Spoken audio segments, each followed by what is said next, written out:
Hey folks, Kevin here. Well, it's January 24th, 2019. I thought I'd give you an update on some of the insulation being put into the shop. Behind me is a partition wall between the south shop and the north shop. As you can see, it's a 2x6 standard construction with a top plate and bottom plates on a block wall. Previously, I had shown how I had done insulation, placed 3 layers of 1.5 inch polyisocyanurate insulation in between the studs. And I had gone over and explained how it was really important for me to reduce the amount of thermal bridging. Now, thermal bridging is on standard construction. You have an outer exterior sheathing. It could be any material that's attached to the 2x4s or 2x6s, and then you put insulation between the studs, and then you put your internal drywall or paneling there. And these studs act as thermal bridges, meaning that heat is transferred. In the northern part of the country up here, we have a lot of heat transferred outside of the buildings. And every one of these 2x6 or 2x4 studs. And I've gone in videos before showing this 1.5 inch. When you add it up around your building, it's a tremendous amount of heat loss, more so than a couple of windows and your doors open. So by planning and decreasing the thermal bridging by covering that up is really important. So you may notice there's no insulation put in between these studs yet, but there is insulation on the exterior surface, and there will be another 1.5 inches of insulation on the interior surface, just like the opposite of the side that we see. Let's go out into the outer shop now and see what I'm talking about. So what I did do is I went ahead and took the 1.5 inch polyisocyanurate and got this whole wall face completely covered. Hopefully we can see it all the way up to the top of the truss.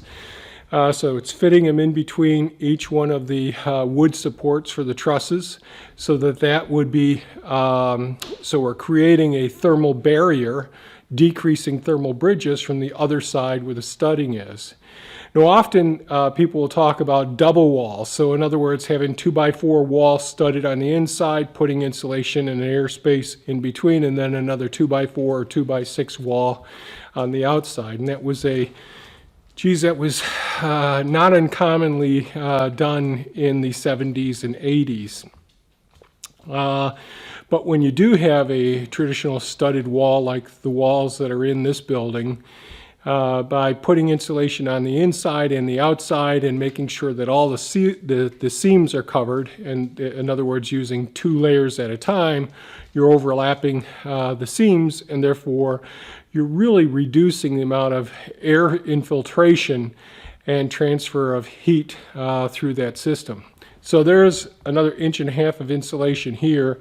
Then I picked up some 2x3s and I created this grid pattern that you see, and the 2x3s that are here are going through 1.5 inches of insulation and then screwed directly with 5-inch wood screws into the 2x6 walls.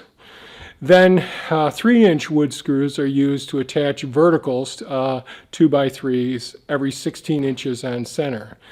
Now this gives us a couple, and we have 5/8 inch plywood going up against here. And I'll create more videos as I get the wiring done so I could show how wiring can go behind these 2x3s and can go up and down between these the vertical 2x3s. So it's really easy to plan if you put in removable panels, and there's removable panels that I'm putting in 1 foot tall here, where all the wire chases will go, so that I can make any changes 15, 20 years from now as our needs change or as technology evolves as well. So 3 things. One, by using the insulation in this manner, trying to address thermal bridging, we are decreasing our energy consumption in the future. That's number one. Number two, we're increasing the structural integrity by using this grid pattern as well, and using the wood screws to hold it all together, and another layer of structural sheathing. And this same thing will go on the inside of that lower shop area as well. Another thing is we're creating air barriers and places for running our wires and being able to get access to future needs. So as time goes on, for instance, when I first built these buildings, there weren't computers, there weren't, the internet wasn't available, the Wi-Fi wasn't available, all of those things. And certainly many more electrical appliances nowadays. And if I can get more away from Wi-Fi and have more hardwired equipment, the better off I feel.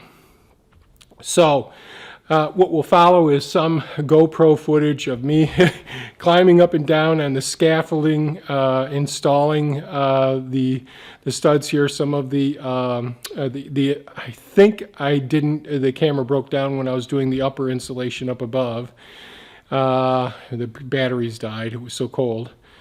But installing the first layer. And I'll make more videos showing how I'm going to install the paneling by myself, going up these walls with these 5/8 inch sheets of plywood.